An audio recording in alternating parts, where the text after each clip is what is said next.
graph. You know, the graph could look something like, if I can get this to do it. So let's say the graph looks something like this.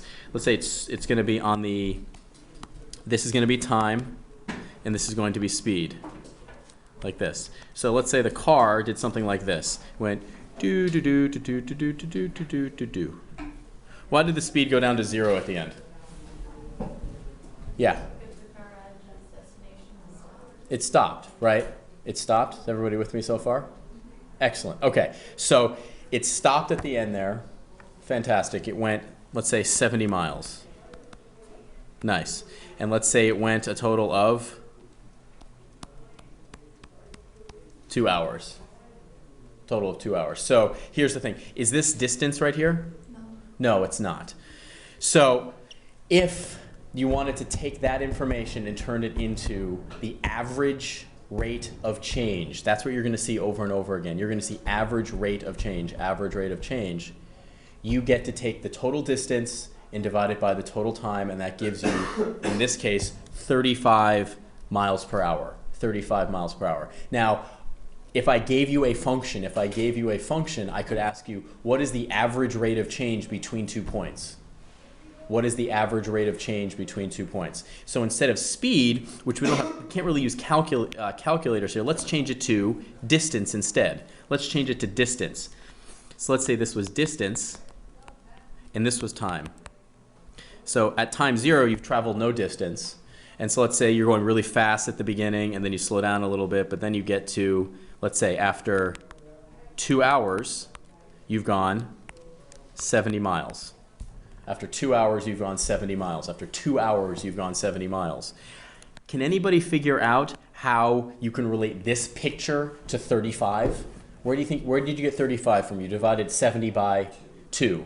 That would be the slope of what line? That would be the slope of what line? Yeah? Yes. If you take this line right here, does anybody know what this line is called? That could be the, kind of, yeah. That's not inaccurate. That's not totally off. We're not going to call it the best fit line. We're going to call it, I like this one because it's what's used in many future math classes, the secant line. The secant line is the line connecting any 2 points on a function. What's the slope of the secant line here? 70 minus 0 over 2 minus 0, which is what? 35. The slope of the secant line is equal to the average rate of change. The average rate of change. It's equal to the average rate of change. Question. Let's say along your journey here, let's say you knew this point right. Let's do a different one right here. Let's say that's time. What time do you, let's approximate the time. What time is it right there? Pick a time. 45 minutes, right? So let's do it in fractions of an hour. So it's going to be like 3/4, right? And how far is it gone? Does it look like? Maybe, let's say 30 miles. So let's call that point A right there. Let's call this point B. If I wanted to know what the average rate of change was from 45 minutes to 2 hours, what would I do? Find the slope of the secant. The new secant line, right? So what secant line would I take right there? I would take this secant line right here.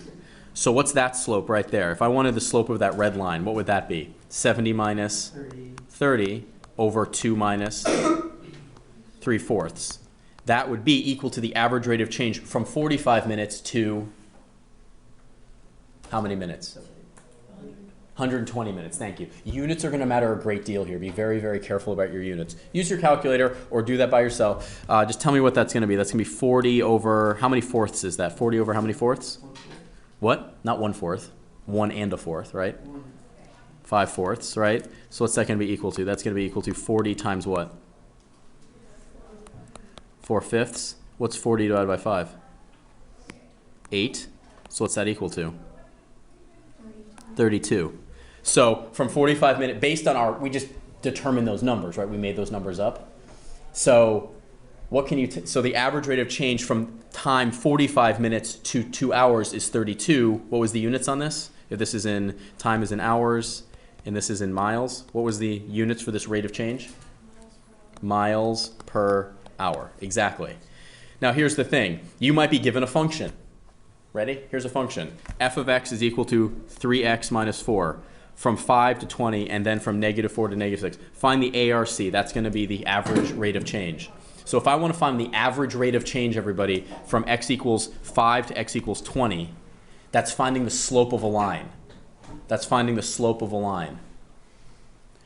You take the first point and subtract it from where you're going. So look up here. What did we subtract from 70 here? We subtracted 30. What did we subtract from 70 here? 0.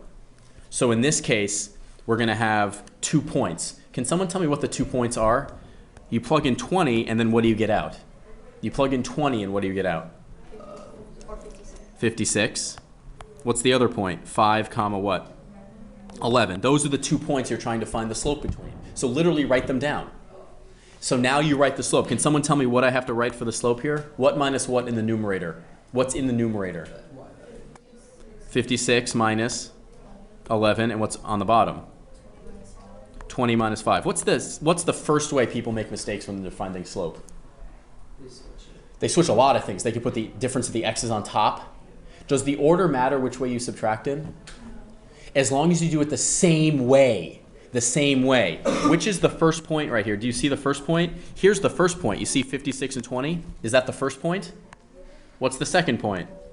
11, 5. As long as it's the same thing. Some people do this. I've seen this happen hundreds of times. Kids will do 56 minus 11, and then what will they put on the bottom? 5 minus 20. Is that going to be correct? No, it's going to be really close to correct because it's going to be the opposite of what they want, right? It's going to be the opposite. So if we do this out, what does this equal? What's that equal? 45 over 50, which is equal to 3. So we didn't get any units on this. So the average rate of change from 5 to 20 is 3. What happens if we wanted to do it from -4 to 6? Write down the points first. So that's going to be 6 comma what? 6 comma 14, because it's 18 minus 4 is 14. And what's the next one? -4 what? -16. So what's the slope here? Can someone tell me what I have to put on top? What's this? What's the difference on top? Someone who hasn't. Henry, can you tell me what's on top here? What difference goes on top? 30 over what? 10. So this is going to be 3. Hey, that's pretty cool. That's pretty cool. Oh, wait a minute. What type of function is this? What type of function is that? It's a linear function. What's the rate of change always going to be? The slope. So should we get 3 no matter what 2 points we pick? The linear. What's the slope always equal to? 3. So should we always get 3? Theoretically, yes. So if I ask you for the average rate of change of a line, what's the average rate of change of a line if you're going forward? It's always going to be, well, if the slope is positive, it's going to be equal to the slope. If you go backwards, it's going to be the opposite of the slope. Exactly. Okay, are we always going to deal with lines? No, we're not. So in this case, what's the first point? 2 comma what? 8. What's the second point? 2 comma 8 and 0 comma 4. So what do we find for the slope here? 8 minus 4 over 2 minus 0. What's that going to be? 2 is 2. Oh, exciting. Now, how about you do the next 4 of them and get 3 more? Get the next 3 and get 3 more answers for me. Here, do you see this function right here in the blue? Sorry, in the blue right here. You see that?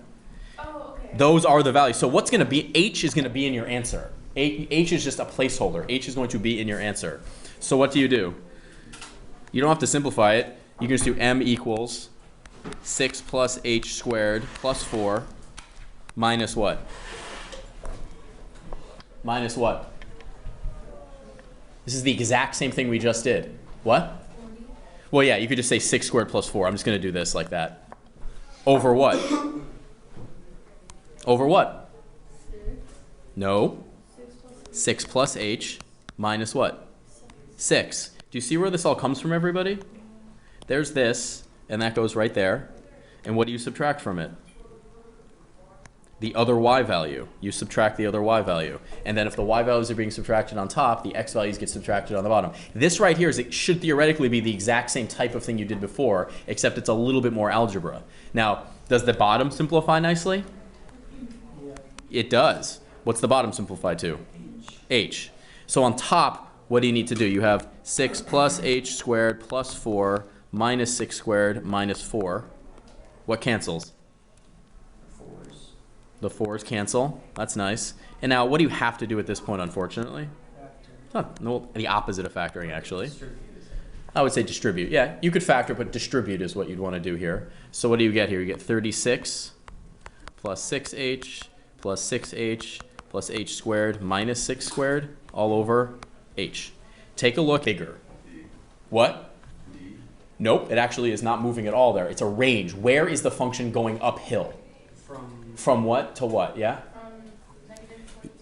Well, yeah, you could say, let's say it's going down like that. Yeah. So how about negative infinity to what? Negative infinity to A. Yes, it's increasing. And where? And B to infinity. B to infinity. Yes, exactly. These are intervals, not points. These right here are intervals. So where is this thing increasing? It is increasing here. It's going up and here. Does everybody see that? Looking from left to right. Okay. Well, it's going down from A. Well, exactly. So A is not included. Notice how it's not a hard bracket? At A, it's actually not going up or down. So, Nick, where is it going downhill? Where's it decreasing? From what to what? From A to where? Negative infinity. Nope. From A to where? From A to B. Oh, yeah. It's increasing everywhere else, so where is it decreasing? Yeah, from A to B. A to B. It's decreasing from A to B. So how do you write that in interval notation? It's not a point. You write it as? The reason I said that is because you put an arrow. Oh, yeah. Yeah. I see. You always, so when you're answering these questions, Nick, it's important. We're looking left to right, Okay. regardless of the arrows. The arrows just mean that function keeps going down. Where is it concave up? Can someone tell me where it's concave up? Someone raise their hand and tell me that. Where is it concave up? Yeah. From C to infinity. From C to infinity. It's concave up right here because it's going concave up. It is happy. I'm being as direct as I can. There's like two things that are the core of my high school math experience. One of them is the law of cosine. C squared equals A squared plus B squared minus 2AB cosine C. And the other one is concave up, happy. Concave down, sad. Like, that's what I'll remember. Where's it concave down? Where's it concave down? Negative infinity to what? To C. You always do it left to right. That's it. That's all you need to remember. Now, are you guys pretty comfortable finding the slope between 2 points? So you will have numbers to work with. What you need to focus on is the meaning tonight. What you need to focus on is the meaning. What I need you to do right now is open up your browser and